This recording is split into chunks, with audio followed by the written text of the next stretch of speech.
नमस्कार प्यारे दोस्तों, स्वागत है आप लोगों का आपके अपने चैनल आईएएस विजन में। और आज हम लोग करंट अफेयर्स का एक टॉपिक डिस्कस करेंगे।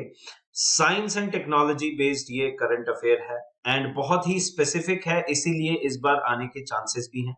चाहे वो फिर आपका कोई सा भी एग्जाम क्यों ना हो, यूपीएससी हो या स्टेट पीसीएस हो, यहाँ से क्वेश्चंस पूछे जाने की पूर्णतया संभावना है। तो प्लीज इस वीडियो को जरा अंत तक देखिएगा, पसंद आने पे लाइक कीजिएगा एंड अपने दोस्तों के अमंग, अपने कलीग्स के अमंग प्लीज इसे शेयर जरूर कीजिएगा ताकि सब तक ये ब्यूटीफुल इंफॉर्मेशन पहुंच सके।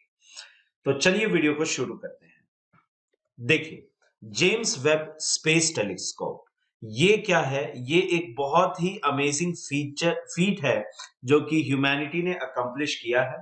और ये इसका नाम अगर आप सोचे तो इसका नाम है जेम्स एडविन वेब, जो सेकंड अपॉइंटेड एडमिनिस्ट्रेटर थे नासा के। उनको ट्रिब्यूट देने के लिए इसका नाम जेम्स वेब स्पेस टेलीस्कोप रखा गया है। और ये एक नेक्स्ट जेन टेलीस्कोप है, बहुत ही बड़ा टेलीस्कोप है। अगर आप देखें तो इसके जो प्राइमरी मिरर है वो ऐसा हेक्सागोनल शेप्ड मिरर बनाया गया है। और इसका अगर आप देखेंगे तो सरकमफरेंशियल डाया की बात करें तो ये 6.5 मीटर है, जो कि बहुत ज्यादा है। और इसके मुकाबले अगर देखा जाए, जो अभी स्पेस में टेलीस्कोप है हबल टेलीस्कोप, उसका बहुत ही कम है। सो ये एक बहुत बड़ा टेलीस्कोप है अपने आप में, बहुत हैवी भी है। और इसको अब कहां प्लेस किया जाएगा, इसका पर्पस क्या है, इन सब के बारे में हम लोग डिस्कशन लेने वाले हैं। ये नेक्स्ट जेन टेलीस्कोप है और ये एक जॉइंट प्रोजेक्ट है। किसका? नासा का, European space agency ESA and Canadian space agency CSA. तो अगर आपको याद रखना है तो याद करने का तरीका है नासा ऐसा कैसा, है ना? नासा ऐसा कैसा, कैसा मींस कैनेडियन स्पेस एजेंसी। तो इन्होंने एक जॉइंट वेंचर करके इसको लॉन्च किया। और ये जो स्पेस टेलीस्कोप है ये एक बहुत ही clear view, clear images provide करने के लिए छोड़ा गया है। इसका प्रक्षेपण किया गया है स्पेस में। और स्पेस में देखिए, इसको भेजने का कारण यह है कि जो एटमॉस्फेरिक डिस्टरबेंस है वो इसे परेशान नहीं करेंगे। थर्मल टर्बुलेंस का मतलब ये हुआ कि जैसे जैसे हम लोग एटमॉस्फेरिक लेयर्स में नीचे आते चले जाते हैं, वैसे वैसे टेम्परेचर्स अलग अलग होते जाते हैं, जिससे कि जो इमेज है वो काफी ब्लरी हो जाती है, वो उतनी सही नहीं रहती।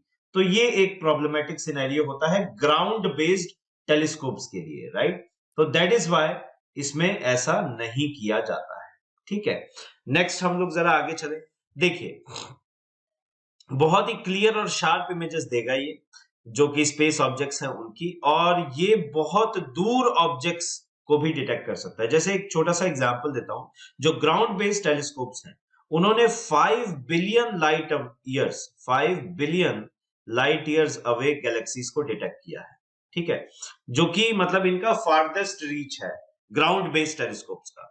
और जो हमारा हबल टेलीस्कोप है जो कि स्पेस बेस्ड है, तो स्पेस बेस्ड हबल टेलीस्कोप इसने galaxies up to 13.4 billion light years away तक की गैलेक्सीज को डिटेक्ट किया है। तो ये एक बहुत बड़ा मतलब उससे भी दूर रखा जाएगा और उससे भी बड़ा ये टेलीस्कोप है। तो आप सोचिए कि इसके कितने अमेजिंग फीट्स रहने वाले हैं। हबल टेलीस्कोप ही वो टेलीस्कोप है जिसकी मदद से हमारा एक जो परसेप्शन था वो चेंज हुआ कि सिर्फ अर्थ ही ऐसा नहीं है कि प्लैनेट है, पूरे के पूरे यूनिवर्स में बहुत सारे सोलर सिस्टम्स भी हैं एंड बहुत सारे एक्सो प्लैनेट्स भी हैं and billions of exoplanets and exomoons हैं। तो उनके बारे में हबल टेलीस्कोप से ही पता चला था।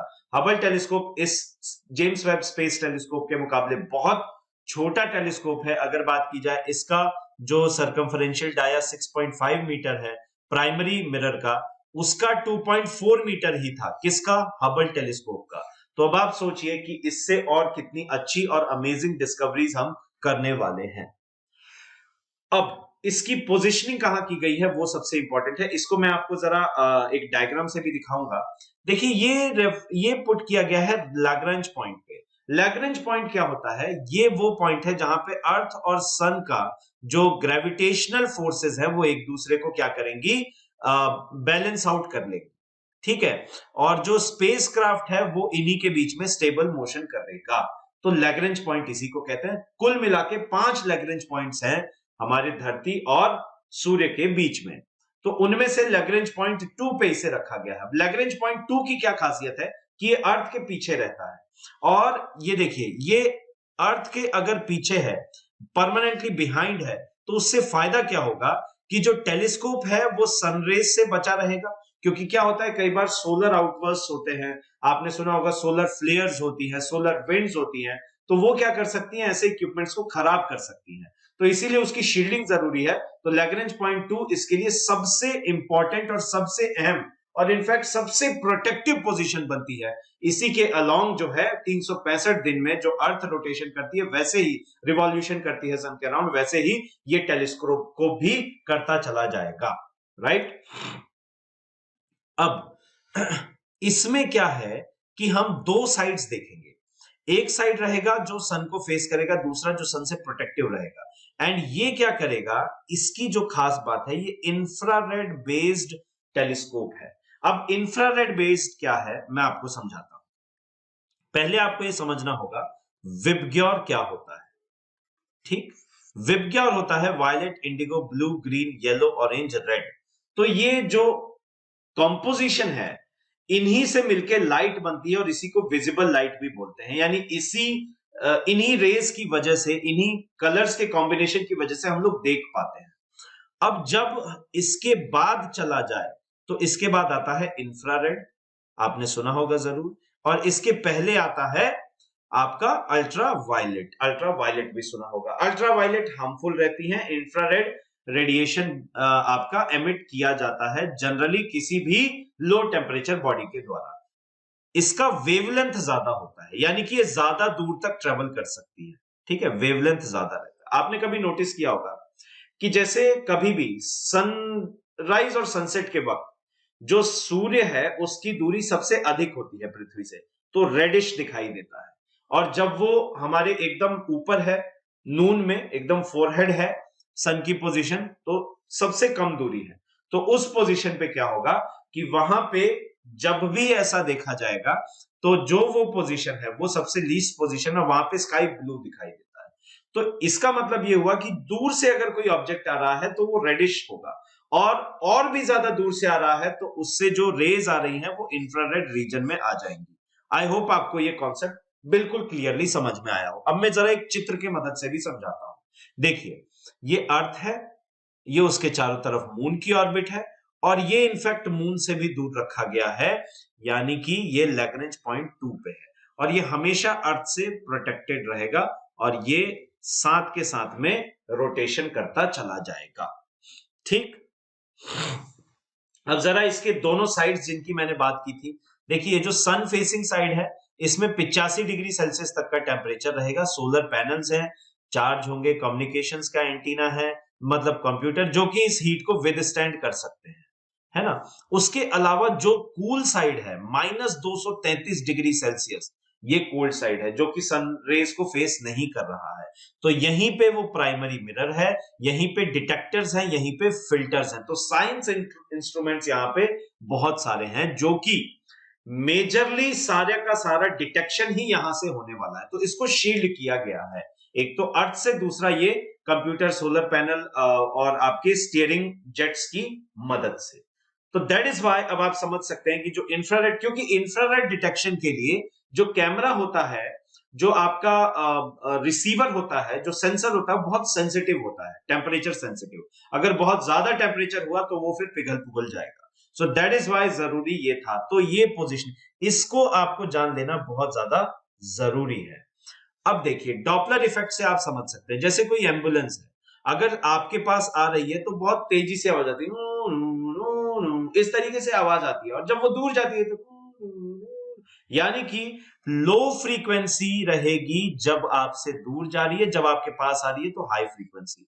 अच्छा, हमेशा साइंस का एक छोटा सा फॉर्मूला मैं आपको बता देता हूं कि जो फ्रीक्वेंसी है वो c by lambda, c constant है, स्पीड ऑफ लाइट, और जो लैम्डा है उसे कहते हैं वेवलेंथ। यानी कि अगर फ्रीक्वेंसी कम है तो वेवलेंथ ज्यादा होगी, और वेवलेंथ किसकी ज्यादा है? इंफ्रारेड की। तो यानी कि जो बहुत दूर वाले ऑब्जेक्ट्स हैं वहां से कौन सी रेज हम तक पहुंचेंगी? इंफ्रारेड। और इसीलिए इंफ्रारेड को रिसीव करने का इसका काम है, ताकि जो बहुत ज्यादा डिस्टेंट ऑब्जेक्ट्स हैं उनको भी आइडेंटिफाई किया जा सके। क्योंकि हम जिस थ्योरी को मानते हैं वो एडविन हबल द्वारा दी गई बिग बैंग थ्योरी है। और इस बिग बैंग थ्योरी के अनुसार जो यूनिवर्स है वो कांस्टेंट स्टेट ऑफ एक्सपेंशन में है। एक पॉइंट था समय में, जब समय की शुरुआत हुई, स्पेस की बिगिनिंग हुई, उस समय तक सब कुछ एक पॉइंट पे कॉन्सेंट्रेटेड था। फिर एक बहुत लाउड बैंग हुआ और उसके साथ पूरा का पूरा यूनिवर्स एक्सपैंड होता चला गया। वही जब बैंग हुआ उसी को जीरो पॉइंट कहा जाता है। टाइम के रेफरेंस में वो जीरो है, यानी वहीं से शुरू हुआ और उसके बाद सब कुछ एक्सपेंड होता चला गया। अब सोचिए वहां से जो एकदम मतलब जिसे हम कह सकते हैं कि बिल्कुल डिस्टेंट छोर पे है यूनिवर्स के, वहां से जो लाइट आएगी वो इंफ्रारेड रीजन में ही आएगी। और उसी को डिटेक्ट करने के लिए ये जेम्स वेब स्पेस टेलीस्कोप को हम लोग पहुंचाए हैं। और यहां से जो एंशिएंट अर्ली यूनिवर्स है उसका फॉर्मेशन कैसा था, वहां से उसका उसका जो एक्सपेंशन है वो किस रेट से हुआ, एंड कैसे हमारा ओरिजिन स्टोरी क्या है हमारे यूनिवर्स की, हमारे ब्रह्मांड की, उसके बारे में ये जेम्स वेब टेलीस्कोप हमें बताने में बहुत मददगार रहेगा। और ये एक बहुत ही अमेजिंग अचीवमेंट है ह्यूमैनिटी की towards understanding the basic existential question, जिसने हमें हमेशा परेशान किया है कि हमारी ओरिजिन स्टोरी क्या है। सो देखिए इसके ऑपरेशन के बाद में ये कितने और अमेजिंग इंफॉर्मेशन लेके आता है। Let's hope for it. तो इसी के साथ मैं वीडियो का अंत करना चाहूंगा।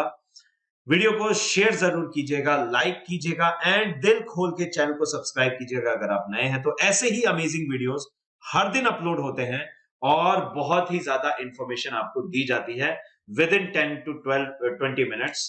तो बस जुड़े रहिए, यही हमारा मोटिवेशन है। हम ऐसे ही आपके लिए और भी अमेजिंग वीडियोस डेली लाते रहेंगे। चलिए मिलते हैं अगले वीडियो में, तब तक के लिए जय हिंद, जय भारत, वंदे मातरम।